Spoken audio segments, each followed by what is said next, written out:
The morning sun cast long shadows across the dusty streets of Cedar Falls as Jake Murphy unlocked the front door of his general store. He moved slowly, his right leg stiff and causing him to lean heavily on his wooden walking stick. The bell above the door chimed softly as he stepped inside, filling the small space with the familiar scent of coffee beans and leather goods. Jake had owned Murphy's General Store for 3 years now, ever since he arrived in Cedar Falls with enough credits to buy the building and stock it with supplies. The townspeople knew little about where those credits came from or what brought him to their remote settlement on the edge of human space. He was polite but kept to himself, never joining the other men for drinks at Brady's saloon or attending the monthly town meetings. Cedar Falls sat on the planet New Colorado, a mining world that attracted people looking for a fresh start, far from the chaos of the inner systems. The settlement had maybe 200 souls on a good day, most of them miners, ranchers, or shopkeepers like Jake. It was the kind of place where everyone knew everyone else's business, except when it came to Jake Murphy. The store itself was well organized and clean. Jake kept his shelves stocked with everything the townspeople needed, from basic food supplies to mining equipment. He ordered carefully and never seemed to run out of anything important. His prices were fair, and he extended credit to families going through hard times. The children liked him because he always had candy behind the counter, though he rarely smiled when he handed it out. Mrs. Betty Walsh was his first customer of the day, as she was most mornings. She came in looking for coffee and flour, chatting about the weather and her husband's arthritis while Jake gathered her items. He listened politely, but contributed little to the conversation beyond necessary responses. Betty had long ago given up trying to draw him out, though she still tried occasionally. Heard the Crimson Riders might be coming through again soon, Betty mentioned as Jake wrapped her purchases. Marshal Collins got word they were spotted 2 systems over. Jake's hands paused for just a moment before continuing to tie the package. "That's so," he said quietly. "Folks are getting worried. Last time they were here, they took near everything from the hardware store and didn't pay a credit. Poor Mr. Henderson is still trying to recover from that loss." Jake handed her the package without meeting her eyes. "Hope they pass us by this time." Betty studied his face, noting the way his jaw tightened slightly. "You ever run into outlaws before you came here, Jake?" "Out on the frontier, I mean." "Here and there," he replied, already turning away to arrange items on a nearby shelf. "Will there be anything else today, Mrs. Walsh?" She recognized the dismissal and gathered her things. "That's all for now. You take care, Jake. And maybe think about keeping that old shotgun of yours handy just in case." After Betty left, Jake stood alone in his store, staring out the front window at the quiet street. Cedar Falls was peaceful most days, with children playing in the dust and miners heading to and from the excavation sites outside town. It was exactly the kind of life he had been looking for when he left his old world behind. The Crimson Riders were a different story entirely. They were a gang of about 15 hardened criminals who used the remote outer settlements as stopping points between larger scores. Their leader, Victor Kane, was wanted on half a dozen worlds for everything from armed robbery to murder. His second in command, Danny Cross, was nearly as dangerous and twice as cruel. Jake had heard the stories from other shopkeepers whose towns had been visited by the gang. They took what they wanted, terrorized the locals, and left destruction in their wake. The colonial marshals were spread too thin to patrol every settlement, and most towns like Cedar Falls had no real defenses against organized criminals. Marshal Pete Collins was a good man, but getting old. He had been keeping the peace in Cedar Falls for nearly 20 years, but everyone knew he was no match for a gang like the Crimson Riders. His deputy had quit 6 months ago after a drunk miner pulled a knife on him, and no replacement had been found. As the day wore on, Jake served his usual customers. Old Ben Harrison stopped by for tobacco and mentioned that his cattle had been spooked the night before. "Something's got them nervous," he said. "Maybe wolves, but I haven't seen any tracks." Jake nodded and made change for the tobacco. "Cattle sense things sometimes before we do." "That's what worries me," Ben replied. "Animals know when trouble's coming." Around noon, Dr. Helen Carter came in for medical supplies. She was one of the few people in town with any real education, having trained as a physician on one of the core worlds before coming to Cedar Falls 5 years ago. She also happened to be one of the few people who seemed genuinely curious about Jake's past. "How's the leg today?" she asked while Jake gathered bandages and antiseptic for her. "Same as always," he said without looking at her. You know, I could probably help with the pain if you'd let me examine it properly. I've seen similar injuries before.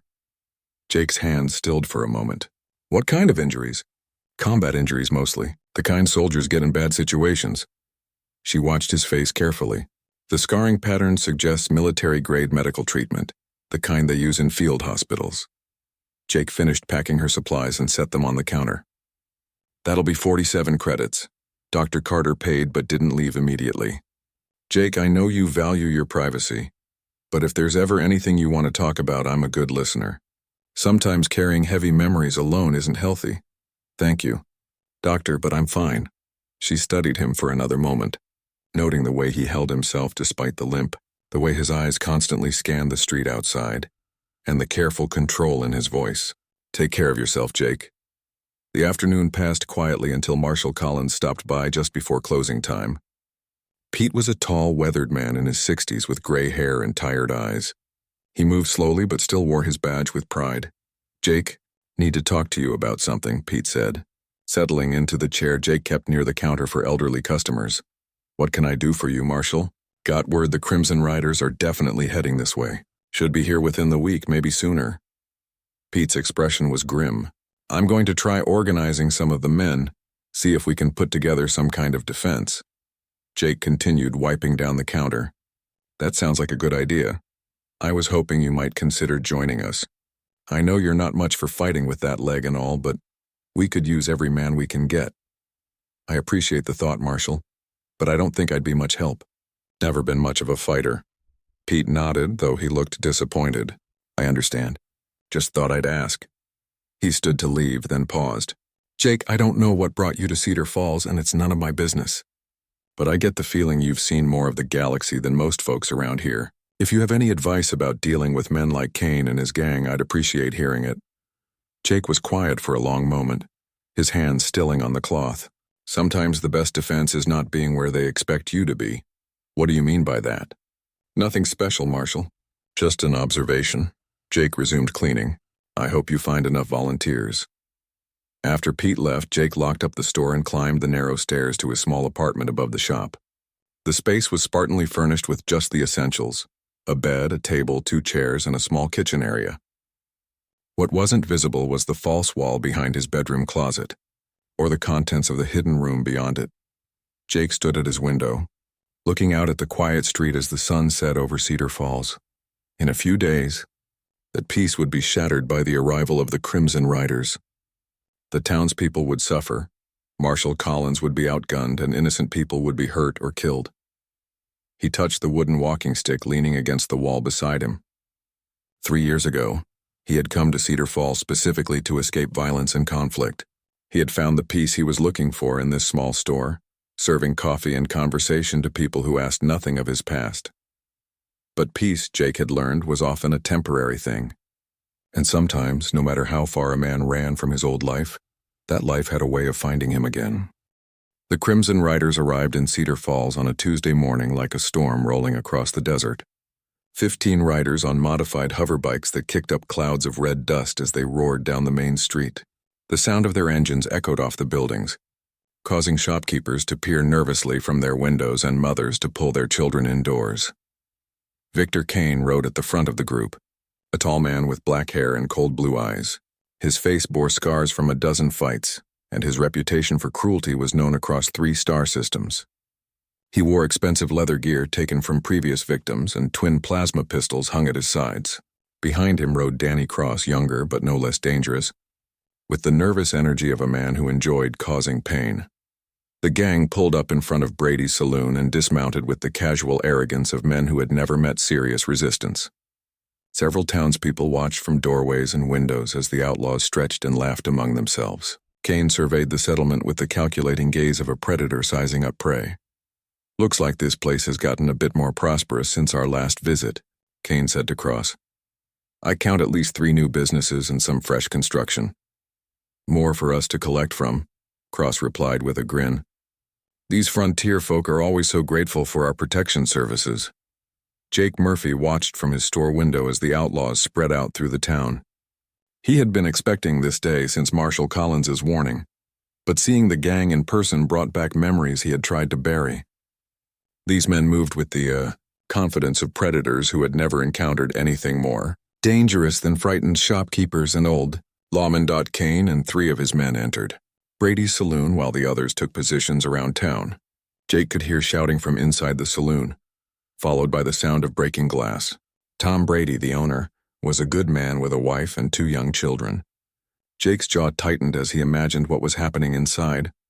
Marshal Collins appeared on the street, walking slowly toward the saloon with his hand resting on his sidearm. Pete was brave, but Jake could see the uncertainty in the old lawman's movements. Collins had dealt with drunk miners and petty thieves, not hardened killers like the Crimson Riders. The confrontation was brief and predictable. Kane emerged from the saloon and exchanged words with Collins. Even from a distance, Jake could see the marshal's shoulders slump in defeat as Kane made his demands. There would be no resistance from the local law, and everyone in town knew it. For the rest of the day, the Crimson Riders made themselves at home in Cedar Falls. They took supplies from various shops, ate at the diner without paying, and generally terrorized anyone who crossed their path. Jake served several gang members who wandered into his store, keeping his eyes down and his responses short. They took what they wanted and left without acknowledging his existence. As evening approached, Jake began closing up his shop earlier than usual. He was stacking bags of grain near the front door when he heard boots on the wooden sidewalk outside. Through the window, he saw Kane and Cross approaching with 2 other gang members. Jake's pulse quickened, but he continued his work, hoping they would pass by. The bell above his door chimed as the 4 outlaws entered. Kane looked around the well-stocked store with obvious interest, while Cross examined the expensive items Jake kept behind the counter. The other 2 men, Rodriguez and Blake, positioned themselves near the door. Well, Kane said slowly. Looks like we have a real businessman here. This place has quality goods. Jake straightened up carefully, leaning on his walking stick. Can I help you gentlemen with something? Cross laughed. Gentlemen, he says. Did you hear that, Victor?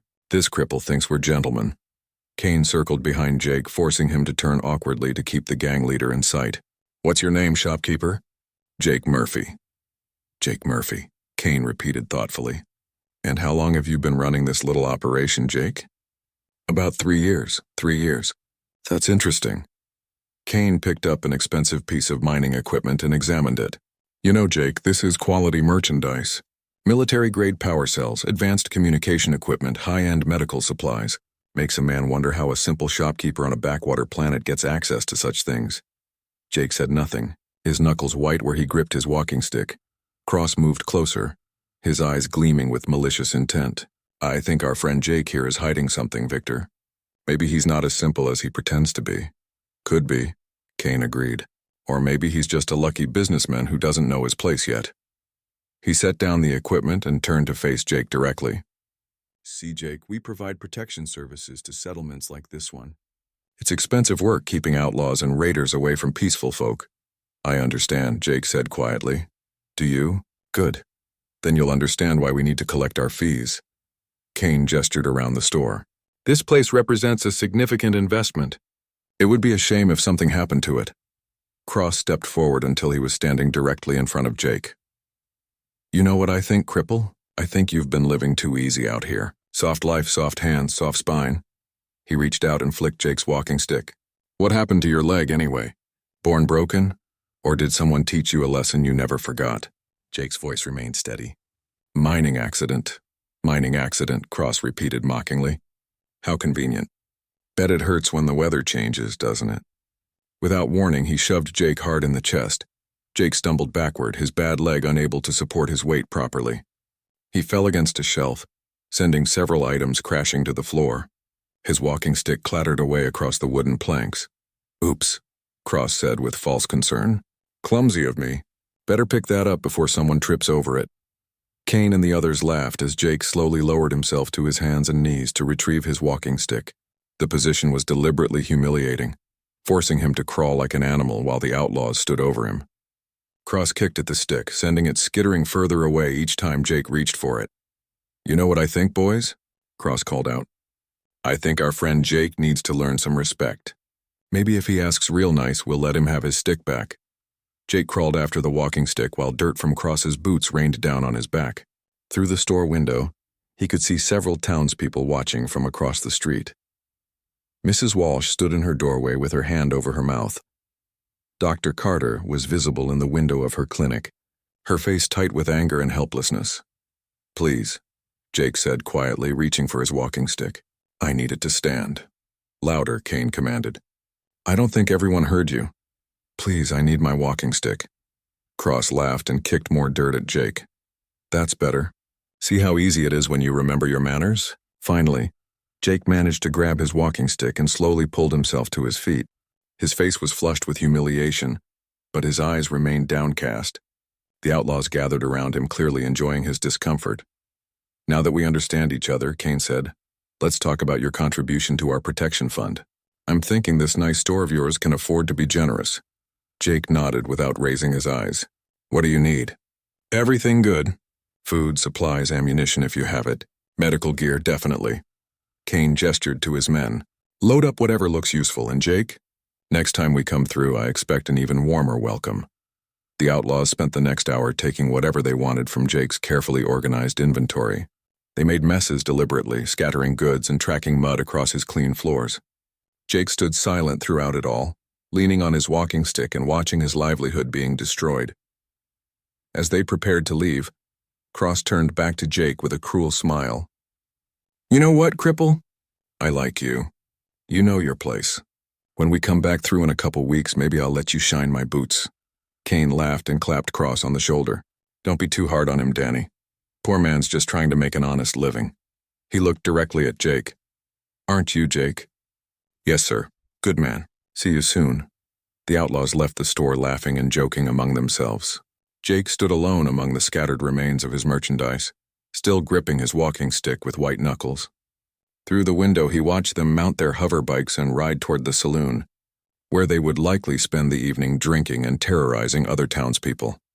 Slowly, Jake began picking up the scattered items and returning them to their proper places. His movements were careful and methodical, though his hands shook slightly. Several townspeople approached his door but seemed uncertain whether to enter. Finally, Dr. Carter stepped inside. "Jake, are you hurt?" she asked softly. "I'm fine.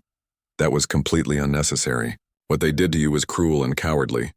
Jake continued cleaning up without looking at her. "They got what they wanted. No one was seriously hurt. Is that really how you see it?" Dr. Carter's voice carried a note of frustration. "Jake, what just happened here wasn't about supplies or money. They humiliated you because they could, because they enjoy inflicting pain on people who can't fight back." Jake paused in his cleaning. "What would you have me do, Doctor? Challenge them to a gunfight? I'm a shopkeeper with a bad leg, not some hero from the stories." Dr. Carter watched him care. The morning after the humiliation, Cedar Falls felt different. People moved more quietly through the streets, their eyes downcast and voices hushed. The Crimson Riders had left early, but their promise to return in 2 weeks hung over the settlement like a dark cloud. Jake Murphy opened his store as usual, methodically arranging the items that hadn't been taken or destroyed. But the easy routine of his life had been shattered. Word of what happened at Murphy's general store spread quickly through the small community. Some townspeople felt genuine sympathy for Jake, while others whispered that maybe he should have stood up for himself. A few questioned why someone who couldn't defend himself would choose to live on the frontier, where danger was always possible. Mrs. Walsh stopped by mid-morning with a covered dish. "Brought you some stew," she said quietly, setting it on his counter. "Figured you might not feel much like cooking today." Jake accepted the gesture with a nod. "Thank you. That's kind. What they did to you yesterday wasn't right, Jake. Everyone knows it." She glanced around the store, noting the gaps on shelves where merchandise had been taken. "If you need help restocking or cleaning up, my husband and I would be happy to lend a hand. I appreciate the offer, but I can manage." Mrs. Walsh studied his face, searching for something she couldn't quite identify. "Jake, I've known you for 3 years now, and you've always been helpful to everyone in town. You've extended credit to families going through hard times, and you've never asked for anything in return. What happened yesterday doesn't change who you are." After she left, Jake found himself thinking about her words. Who was he really? For 3 years he had been Jake Murphy, quiet shopkeeper and town recluse. But yesterday's events had stirred. Memories he had worked hard to bury, and those memories belonged to someone else entirely. Dr. Carter arrived just after lunch, ostensibly to purchase medical supplies, but clearly with other motives. She examined Jake's restocked shelves with professional interest, noting which items he had replaced and which remained missing. Interesting. Inventory management, she commented, picking up a package of military-grade field dressings. These are expensive items for a frontier settlement. Most general stores carry basic medical supplies, but you stock equipment I've only seen in military field hospitals. Jake continued arranging items behind the counter. I try to be prepared for emergencies. These particular bandages are designed for combat wounds, specifically injuries from high-energy weapons and explosive devices. Dr. Carter set the package down carefully. I used similar supplies when I worked at a trauma center on Kepler Station during the war. Jake's hand stilled for a moment at the mention of Kepler Station, but he didn't look up. The interesting thing about Kepler Station, Dr. Carter continued, is that it was evacuated during a Zarathi attack. The defense was led by a single CDF Special Operations unit that held off an entire enemy regiment for 3 days, saved almost 20,000 civilians. I heard about that, Jake said quietly. The unit commander was awarded the Star of Valor for his actions, became something of a legend in military circles. They called him the Ghost of Kepler Station because he seemed to be everywhere at once during the battle. Dr. Carter moved closer to the counter. The official reports say he was severely wounded in the final assault but survived. Medical records from that battle described extensive leg injuries requiring advanced reconstruction surgery. Jake finally looked up, meeting her eyes directly for the first time. Doctor, if you have something to say, please say it. I'm saying that your medical scans show evidence of military-grade surgical reconstruction, the kind of work they only do for soldiers who have been through extreme trauma. Her voice softened. I'm also saying that a man doesn't end up on the frontier with enough credits to buy a business and stock it with military supplies unless he has a very interesting past. Jake was quiet for a long moment, weighing his response. What do you want from me? I want to understand why someone with your background is content to let criminals terrorize this town. The Jake Murphy I see serving customers and extending credit to struggling families doesn't match the man who crawled on the floor yesterday while outlaws laughed at him. Maybe the man you think you see doesn't exist, or maybe he's just forgotten who he used to be. Dr. Carter leaned against the counter. Jake, those outlaws are going to come back in 2 weeks. When they do, they're going to be worse than before. Kane's type always escalates. They'll hurt people next time, maybe kill someone just to prove they can. Jake turned away from her, busying himself with inventory sheets. Marshal Collins is organizing a defense. Pete Collins is a good man, but he's 63 years old and hasn't faced serious criminals in decades. The volunteers he's trying to organize are miners and shopkeepers with no combat training. They'll be slaughtered if they try to stand against the Crimson Riders. Then maybe they shouldn't try. Dr. Carter stared at him in disbelief. So we should just let Kane and his gang take whatever they want? Let them terrorize families and destroy people's livelihoods? Sometimes survival means knowing when not to fight. And sometimes it means knowing when you have to fight, whether you want to or not. Dr. Carter gathered her purchases. I think you know that better than most, Jake Murphy. The question is whether you remember it. After she left, Jake found himself unable to concentrate on his usual tasks. He kept thinking about Kepler Station and the civilians who had depended on him to keep them safe. 3 days of hell, fighting room by room through a burning space station while enemy forces closed in from all sides. His team had been outnumbered, 50-1, but they had held their positions until the last transport ship cleared the docking bay. The injury that ended his military career had happened during the final assault. A Zarathi plasma grenade had taken out most of his squad and left Jake with a shattered leg and burns across half his body. The field surgeons had saved his life and rebuilt his leg, but the damage to nerves and muscle meant he would never again meet the physical standards required for special operations. That evening, Marshal Collins stopped by the store just before closing time. Pete looked older than his years, worn down by the responsibility of protecting a town he couldn't actually defend. Jake, I wanted to talk to you about what happened yesterday, Pete said, settling into the chair near the counter. I should have been here. Should have done something. Nothing you could have done, Marshall. They had us outnumbered. Maybe, but I still should have tried. Pete removed his hat and ran his fingers through his gray hair. I've been a lawman for 30 years, Jake. I've seen a lot of bad men do terrible things. But yesterday, watching them humiliate you like that while I stood helpless, that was one of the worst moments of my career. Jake continued cleaning the counter, not meeting Pete's eyes. It's over now. No, it's not. They'll be back and next time will be worse. Kane's type feeds on fear and submission. They'll keep pushing until someone pushes back. Pete leaned forward. Jake, I know you don't think of yourself as a fighter, but I could use your help. You're smart, you're organized, and people in this town respect you. I'm not soldier material, Marshall. I'm not asking you to be a soldier. I'm asking you to help me figure out how to protect these people. You've seen more of the galaxy than most folks here. Maybe you have ideas about how we can defend ourselves. Jake set down his cleaning cloth and looked directly at Pete. You want my advice?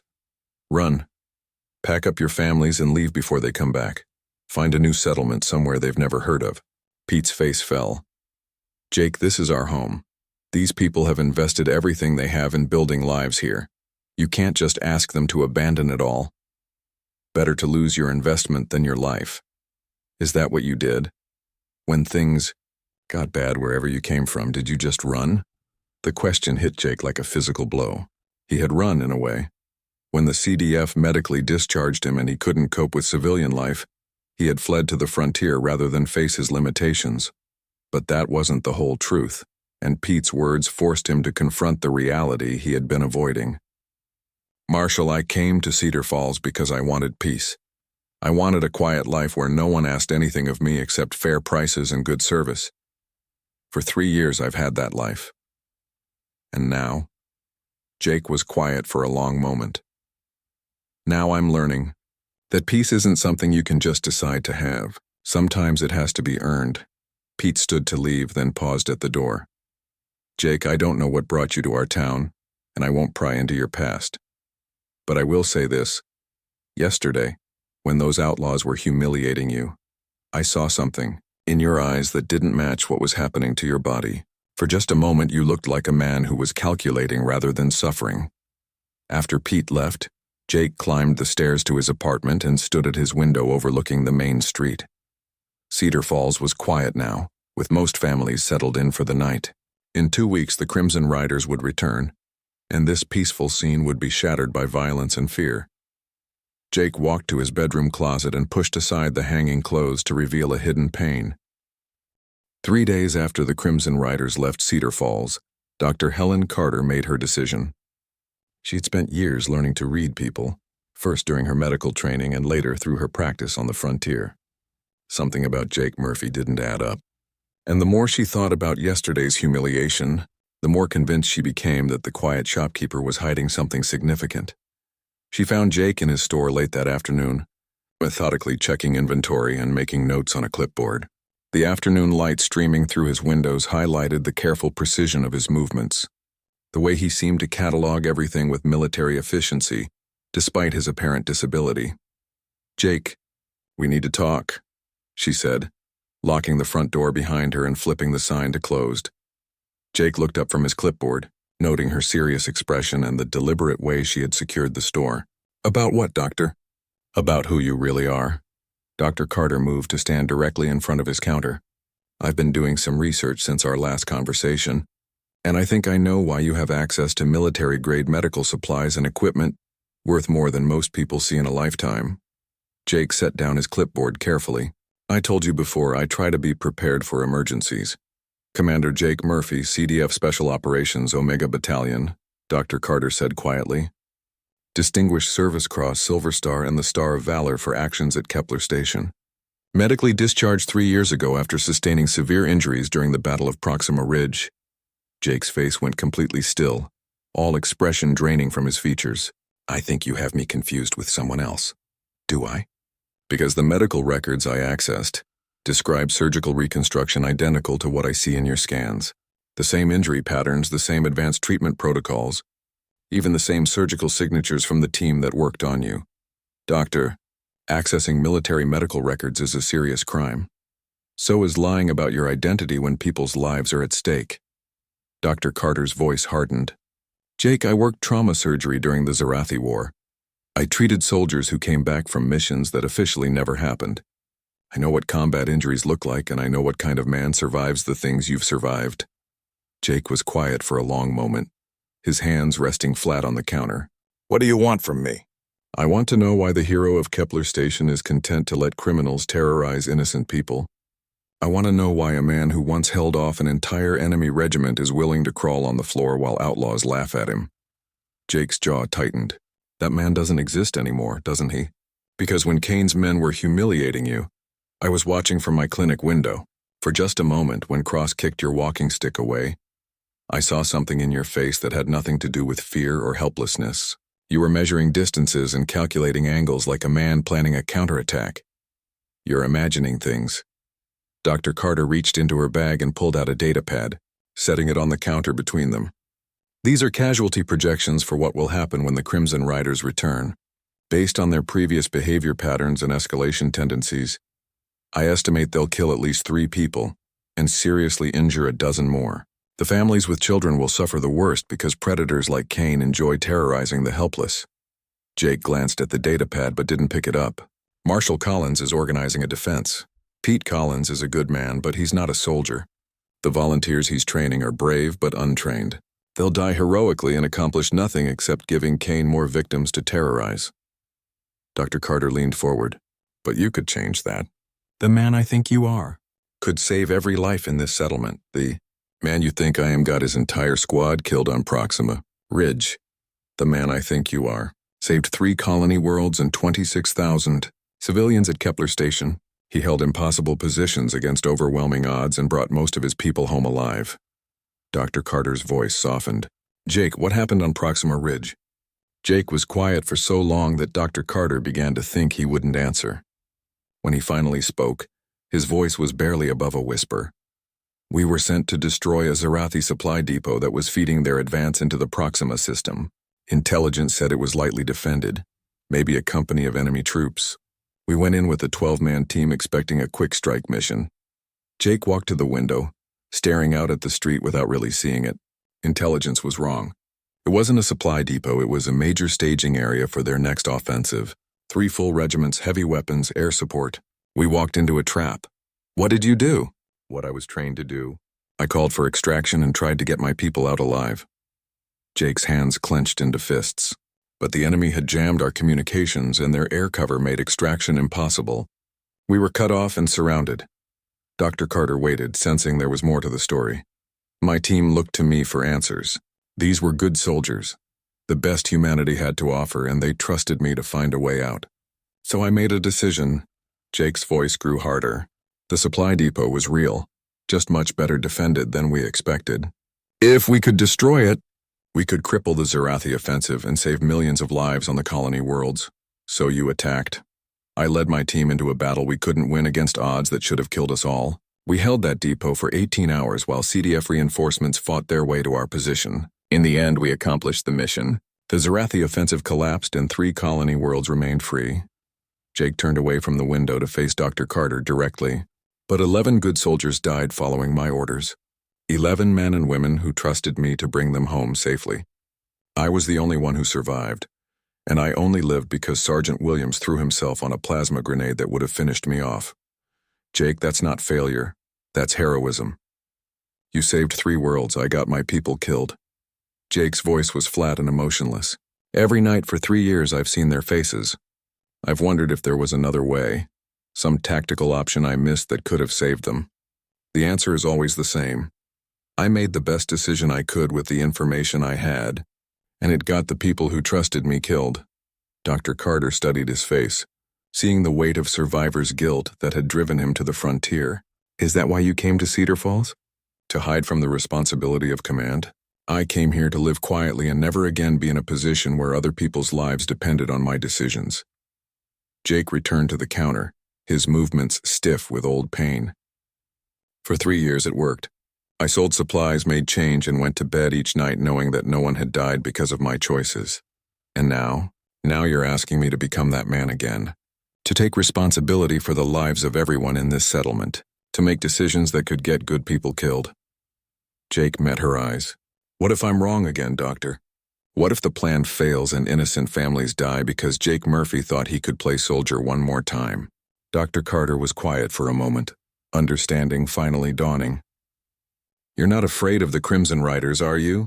You're afraid of yourself, afraid that you'll make the wrong call and lose people you care about. I know I will. It's what I do. Or maybe it's what makes you the right person for this job. Dr. Carter picked up her data pad. Jake, the difference between you and every other person in this settlement is that you understand the cost of violence. You know that every decision in a fight has consequences, and you're willing to carry the weight of those consequences. She scrolled through her data pad to a new page.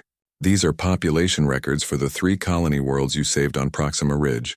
Current population, 8.7 million people. Children born since the battle, 2.3 million. Every one of those lives exists because 11 soldiers followed you into an impossible battle and won. Jake stared at the numbers, his throat tight. Your squad didn't die because you failed them, Dr. Carter continued. They died because they were soldiers facing an enemy that wanted to destroy everything they were sworn to protect. They followed you because they believed in the mission, and because they knew you would make the hard choices that someone else might not be willing to make. That doesn't make it easier. It's not supposed to be easy. If it was easy, it wouldn't require someone with your courage and skill to do it. Dr. Carter closed the data pad. Jake, the people of Cedar Falls don't need you to be perfect. They need you to be willing to stand between them and the wolves when no one else can. Jake was quiet for a long time, staring at his hands. Even if I wanted to help, I'm not the man I used to be. This leg, these limitations, I'm not capable of the things I once did. Maybe not. But you're still capable of more than anyone else in this settlement. And maybe that's enough. Dr. Carter gathered her things and moved toward the door, then paused. Jake, I'm going to tell you something I learned during the war. The worst commanders are the ones who never doubt themselves, who never question their decisions or worry about the cost. The best commanders are the ones who understand the weight of command and choose to bear it anyway because someone has to. After she left, Jake stood alone in his store, surrounded by the familiar sights and smells that had become his refuge from a violent past. But the transformation began the morning after Dr. Carter's visit. Jake Murphy closed his store early and spent the day walking through Cedar Falls with new eyes. Where before he had seen a peaceful frontier settlement, he now saw defensive positions, fields of fire, and tactical opportunities. His limp seemed less pronounced as he moved through the streets, measuring distances and cataloging resources with the methodical precision of a military strategist. His first stop was Marshal Collins' office, a small building near the center of town that served as both courthouse and jail. Pete was cleaning his old service revolver when Jake entered, looking up with surprise at the unexpected visit. Jake, what brings you by? Don't usually see you away from the store during business hours. Jake settled into the chair across from Pete's desk, noting the marshal's antiquated weapons and the sparse equipment locker in the corner. I've been thinking about what you said the other night, about helping with the town's defense. Pete's eyebrows rose. I thought you weren't interested in fighting. I'm not interested in fighting, Jake corrected. But I'm interested in protecting innocent people. There's a difference. What kind of help are you offering? Jake was quiet for a moment, choosing his words carefully. I have some experience with tactical planning. Maybe I could help you organize the volunteers more effectively. Pete leaned back in his chair, studying Jake's face. There was something different about the shopkeeper today, a directness in his gaze and confidence in his bearing that hadn't been there before. What kind of experience? The kind that comes from seeing what works and what doesn't in dangerous situations. Jake avoided the direct question. How many volunteers do you have so far? About 15 men, maybe 20 if we count the older boys. Most of them are minors with some hunting experience, but they've never faced anything like Kane's gang. What's your current plan? Pete spread a hand-drawn map of Cedar Falls across his desk. I was thinking we could set up barricades at both ends of the main street, force them to fight through choke points. Maybe position some riflemen in the upper floors of buildings to provide covering fire. Jake studied the map, seeing immediately why the plan would fail. That's a good start, but it has some problems. If you block the main street, you're giving Kane's people time to organize and flank your positions. Outlaws like these are used to fighting their way out of tight spots. What would you suggest? First, we need to understand how they think. Kane's gang operates on intimidation and overwhelming force. They expect to ride into town, terrorize the locals, and take what they want without serious resistance. Our advantage is that they're not expecting a real fight. Jake traced lines on the map with his finger. Instead of trying to stop them from entering town, we let them come in and then cut off their escape routes. Make them fight on our terms and terrain we control. Pete frowned. That sounds risky. What if they decide to burn down the buildings or hurt civilians? They won't, not initially. Kane's gang makes money by keeping settlements intact and productive. Dead towns don't pay protection fees. Jake's voice carried the authority of someone who had studied enemy psychology extensively. But once we engage them, the dynamic changes. They'll become focused on survival rather than profit. Over the next hour, Jake outlined a defensive strategy that transformed Pete's simple barricade plan into a sophisticated tactical operation. He explained how to use the town's layout to channel the outlaws into predetermined kill zones, how to position defenders to provide mutual support, and how to coordinate communication between different elements of the defense. "This is impressive work," Pete said when Jake finished. "Where did you learn tactical planning like this?" "Books, mostly. And paying attention to what works." Jake rolled up the map. "We'll need to start training the volunteers immediately. 2 weeks isn't much time to prepare people who've never been in a real fight. What about you? Will you be taking part in the actual fighting?" Jake hesitated. "I'll do what I can, but I'm not much use in a direct confrontation. This leg limits my mobility pretty severely."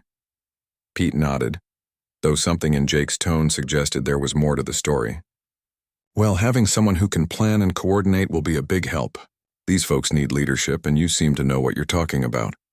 Jake's next stop was the hardware store, where he spoke quietly with the owner about acquiring certain supplies. He paid cash for items that seemed oddly specific: lengths of wire, chemical components, and electronic equipment that had no obvious connection to each other. When asked about his intended use for the materials, Jake simply said he was working on some projects around his store.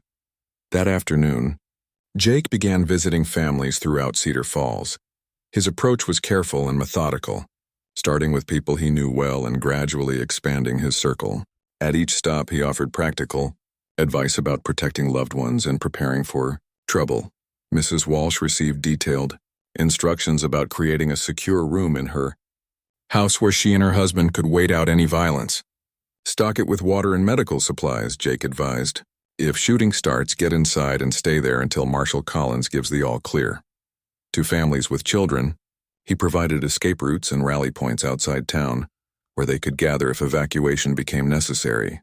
He drew simple maps showing safe paths through the surrounding terrain and explained how to move quietly through the darkness. Young Ben Harrison was different. The boy was 18 and eager to prove himself, still burning with anger over his father's death at the hands of raiders years before. Jake found him practicing with an old hunting rifle behind his family's house. "Heard you're helping the marshal organize things," Ben said when Jake approached. "I want to fight. I want to make those outlaws pay for what they did to you and what they're planning to do to our town."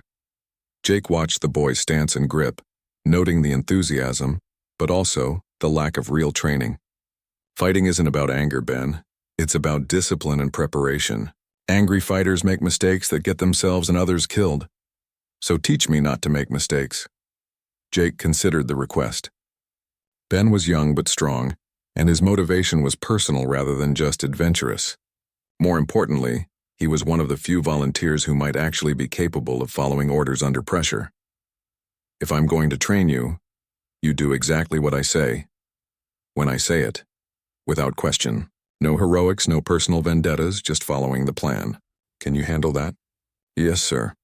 Over the next several days, Jake began quietly training a select group of volunteers while continuing to maintain his cover as a simple shopkeeper offering helpful advice. His methods were unconventional but effective, focusing on practical skills rather than military drill. He taught them how to move silently through buildings, how to coordinate simple signals, and how to remain calm under pressure. Most importantly, he explained the psychological aspects of fighting, helping them understand how fear and adrenaline would affect their judgment and accuracy. "The first time someone shoots at you, your body will want to panic," Jake explained to a group of 6 volunteers gathered in his store's back room. "Your heart will race, your hands will shake, and you'll want to either run or charge forward blindly. The key is recognizing these reactions and controlling them. Dr. Carter attended several of these sessions, ostensibly to provide medical training but actually to observe Jake's transformation. She watched him demonstrate tactical movements that seemed impossible for someone with his supposed limitations, and she noticed how naturally the volunteers responded to his quiet authority. "You're moving differently," she commented after one evening session. "The limp is still there, but you're compensating for it like someone who's had extensive physical therapy and retraining." Jake didn't deny her observation. "Pain is largely a matter of perspective. When you have important work to do, you learn to work around limitations." "Is that what this is? Important work?" Jake looked around his store, seeing it now not as a refuge from his past, but as part of a community he had chosen to protect. "These people trusted me enough to accept me into their lives without asking questions. Maybe it's time I trusted them enough to be honest about who I really am." 3 days before the Crimson Riders were due to return, Jake made his final preparations. The hidden room behind his closet was emptied as he distributed advanced equipment to key positions around town. Communication devices were hidden in buildings where his volunteers could coordinate their actions. Weapons and ammunition were cached in strategic locations where they could be accessed quickly, but wouldn't be found by casual searches. Most importantly, Jake began wearing his old military uniform under his civilian clothes. The familiar weight of tactical gear and body armor felt strange after 3 years, but his body remembered the patterns of movement and balance that had once been second nature. Marshal Collins noticed the change during their final planning session. "Jake, I don't know what's gotten into you lately, but you're not the same man who was crawling on the floor a week ago. You move like a soldier now, and you—" The Crimson Riders arrived in Cedar Falls exactly 2 weeks after their previous visit, roaring down the main street on their hoverbikes, with the same arrogant confidence they had displayed before. Victor Kane led the formation, his black hair whipping in the artificial wind generated by their engines, while Danny Cross rode beside him with a cruel smile playing at the corners of his mouth. What the Outlaws didn't notice was how different the town looked to trained eyes. The streets seemed empty, but curtains twitched in windows where families waited in carefully prepared safe rooms. The normal sounds of daily life were absent, replaced by an unnaturally quiet atmosphere that should have warned experienced criminals that something had changed. Kane brought his gang to a stop in front of Brady's saloon, the same position they had occupied during their previous visit. 15 hardened killers dismounted from their bikes and spread out through the immediate area, laughing and joking among themselves as they anticipated another easy score. "Looks like the locals learned their lesson," Cross commented, noting the empty streets. "Smart of them to stay out of our way." Kane surveyed the settlement with satisfaction. "Good. I prefer cooperation to resistance. Makes everything so much more pleasant for everyone involved." What Kane couldn't see was the network of hidden observers who were tracking every movement his gang made. Young Ben Harrison crouched in the bell tower of the small church, his hunting rifle trained on the street below, while he whispered position reports into a concealed communication device. Dr. Carter watched from her clinic window, ready to treat wounded defenders while also serving as a spotter for the tactical team positioned on nearby rooftops. Marshal Collins walked slowly down the main street toward the Outlaws, his hand resting casually on his sidearm. To Kane's gang, he looked like the same aging lawman they had intimidated before, but Pete now carried himself with the confidence of someone who knew exactly what was about to happen. "Kane," Pete called out when he was 50 feet away. "Need to talk to you."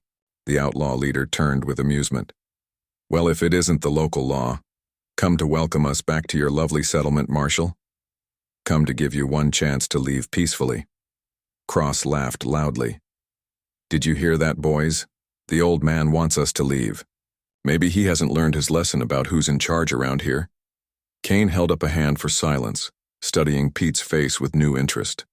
There was something different about the Marshal today, a steadiness in his gaze that hadn't been there during their previous encounter.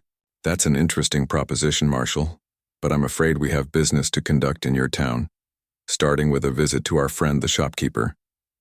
Jake Murphy isn't available for visitors today." "Oh, I think he'll make time for us, especially after the warm welcome he gave us last time." Kane gestured to his men. "Rodriguez, Blake, go fetch our crippled friend. Tell him we have some new games to play. Pete's voice carried clearly across the silent street. I wouldn't do that if I were you. And why not, old man? Because Jake Murphy isn't the same man you humiliated 2 weeks ago. Kane's eyes narrowed. Something in the marshal's tone suggested this wasn't the empty bluster of a desperate lawman. What exactly are you trying to say? I'm saying you picked the wrong person to mess with. The front door of Murphy's General Store opened, and Jake stepped out onto the wooden sidewalk. But the man who emerged bore little resemblance to the broken shopkeeper the outlaws remembered. He stood tall and straight, his limp barely noticeable, wearing clothes that suggested military precision rather than frontier practicality. Most importantly, he wore a gun belt with a custom plasma pistol that looked like it had been built for someone who knew how to use it. Kane stared at the transformation, trying to reconcile this confident figure with the man who had crawled on the floor begging for his walking stick. Well, looks like our friend has been playing dress-up. What's this supposed to be, some kind of costume party? Jake walked slowly toward the center of the street, his movements controlled and purposeful. My name is Commander Jake Murphy, CDF Special Operations. You and your men are trespassing on a protected settlement. I'm ordering you to leave immediately.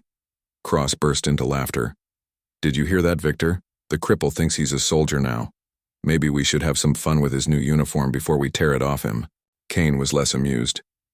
Something about Jake's bearing triggered alarm bells in the outlaw leader's experienced mind.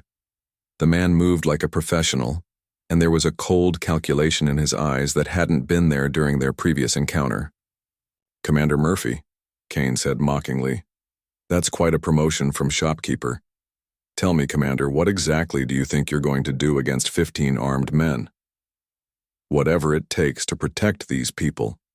Jake's hand moved to rest on the grip of his pistol, and the casual gesture sent a chill through Kane's gang. There was something about the way he wore the weapon, the natural positioning of his fingers that suggested extensive training and experience.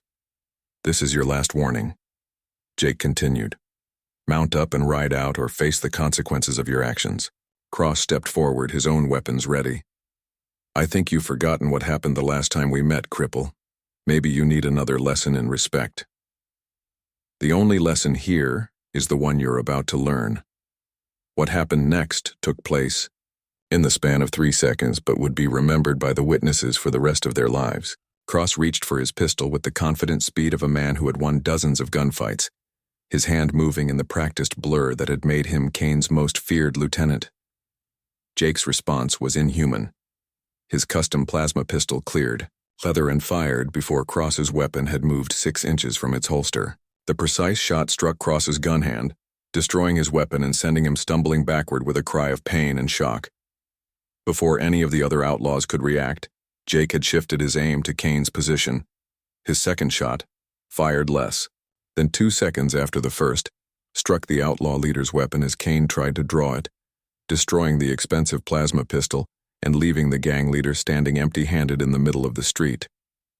The remaining 13 outlaws found themselves facing a man who had just demonstrated impossible speed and accuracy, their 2 leaders disarmed and helpless.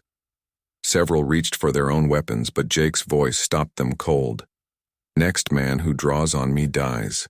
The words carried the absolute authority of someone who had killed before, and would do so again without hesitation. Kane's gang froze, suddenly realizing they weren't facing the helpless shopkeeper they had expected. Kane stared at his destroyed weapon, then looked up at Jake with new understanding. You're not just playing soldier, are you? You're the real thing. I tried to retire quietly. You wouldn't let me. Cross clutched his injured hand, staring at Jake in disbelief. That's impossible. Nobody draws that fast. Nobody shoots that accurately. Apparently somebody does. Jake kept his pistol trained on Kane while speaking to Marshal Collins. Pete, would you please ask these gentlemen to drop their weapons and put their hands where we can see them? Kane's mind raced as he tried to process what had just happened. The man standing in front of him moved and shot like a legend, like the kind of soldier who existed only in military stories and battlefield myths. Who are you really? I told you. Commander Jake Murphy, CDF Special Operations. That's not possible. Jake Murphy died on Proxima Ridge 3 years ago. I read the reports. Reports of my death were greatly exaggerated. Jake's voice carried a deadly calm. Though if you and your men don't surrender immediately, reports of yours will be completely accurate. One of the younger outlaws, a hothead named Torres, decided to test Jake's resolve. He grabbed for the rifle slung across his back, hoping to catch the former soldier off guard. Jake's third shot removed Torres's weapon from his hands before the young outlaw could bring it to bear. The precision was surgical, destroying the gun without harming the man holding it. Anyone else want to try their luck? Jake asked conversationally. The remaining outlaws looked at their disarmed leaders and their destroyed weapons, finally understanding that they were facing something far beyond their experience. This wasn't the terrified shopkeeper they had humiliated. This was a professional soldier who could have killed them all in the time it took to blink. Kane slowly raised his hands, his mind still struggling to accept the reality of the situation. What do you want, Murphy? I want you to understand that Cedar Falls is under my protection now. The days of easy scores and defenseless victims are over. You can't watch everywhere. You can't protect everyone all the time. Jake smiled for the first time since emerging from his store, and the expression was more frightening than his earlier demonstrations of skill.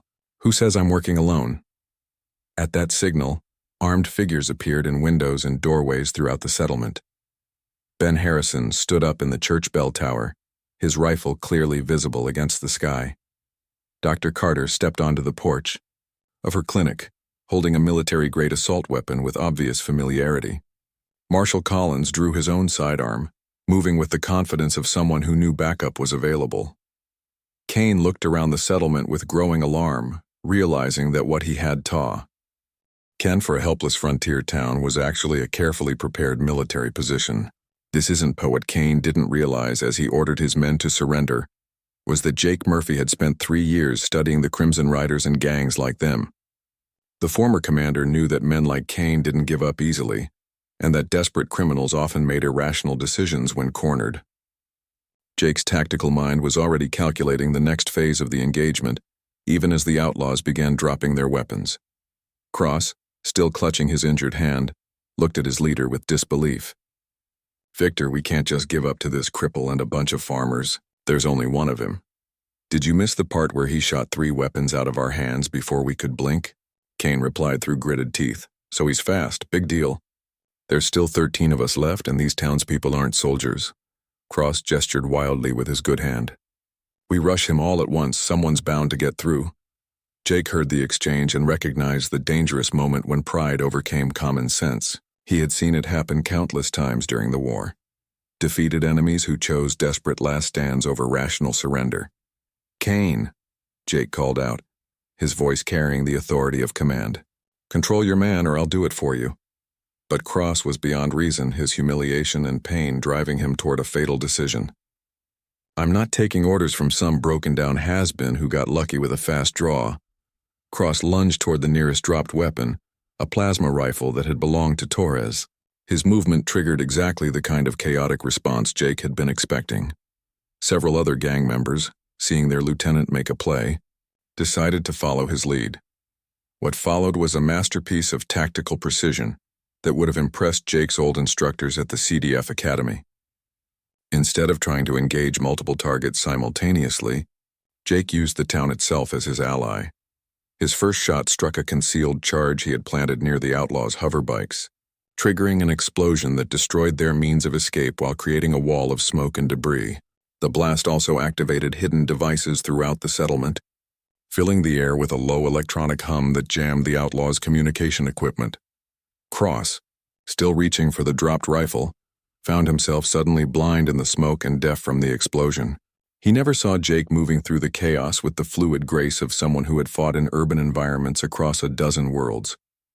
Jake's enhanced tactical awareness, honed by years of special operations training, allowed him to track multiple targets even in limited visibility.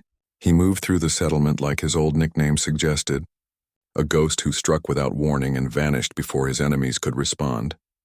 The second phase of Jake's plan activated as the surviving outlaws tried to regroup.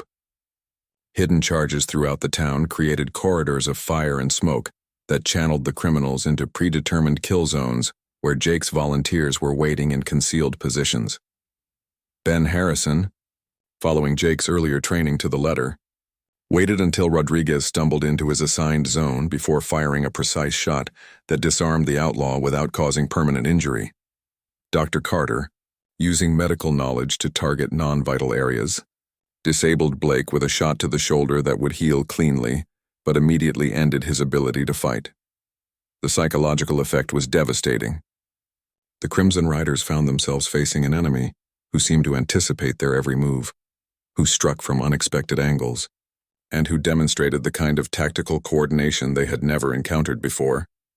Kane, trapped in the middle of the chaos, began to understand that he wasn't just facing a single dangerous individual. This was a military operation planned and executed by someone with extensive experience in asymmetric warfare. "Torres, Williams, fall back to the saloon," Kane shouted, trying to rally his remaining men. "We need cover and a defensible position." But Jake had anticipated that move as well. As the outlaws tried to reach Brady's saloon, they found their path blocked by carefully placed obstacles that forced them into the open where Jake's positioned volunteers could maintain continuous pressure. The third phase began when Kane realized that conventional tactics weren't working against an enemy who had planned for every contingency. In desperation, the outlaw leader decided to use the ultimate criminal leverage: innocent hostages. "Enough of this," Kane roared, grabbing Mrs. Walsh as she tried to cross between buildings. "I've got a civilian, Murphy. You want her to live, you back off and let us walk out of here." The moment Kane seized Mrs. Walsh, everything changed. Jake's tactical calculation shifted from containment to rescue, and the cold professional who had been systematically dismantling the gang became something far more dangerous. "Let her go, Kane," Jake's voice carried across the settlement with deadly calm. "She's not part of this. She is now. You want to play soldier, Murphy? Fine, but in war, civilians get hurt." Kane pressed his backup pistol against Mrs. Walsh's head. "I want safe passage out of here or this old woman dies." Mrs. Walsh, despite her fear, looked directly at Jake with absolute trust. She had seen him serve her coffee every morning for 3 years, had brought him food when he was sick, and had never asked him for anything in return. Now she was counting on him to save her life. Jake felt the familiar weight of command responsibility settling on his shoulders. One wrong decision, one tactical miscalculation, and a good woman would die because he had chosen to reveal himself rather than let the gang terrorize the settlement. But this time was different. From Proxima Ridge, this time he wasn't leading soldiers into an impossible battle against overwhelming odds. This time he was protecting people who had shown him kindness when he needed it most. And he had spent 2 weeks preparing for exactly this situation. "Kane, you've made a mistake," Jake said quietly. "Have I? Because from where I'm standing I hold all the cards." "No, you've forgotten who you're dealing with, Jake.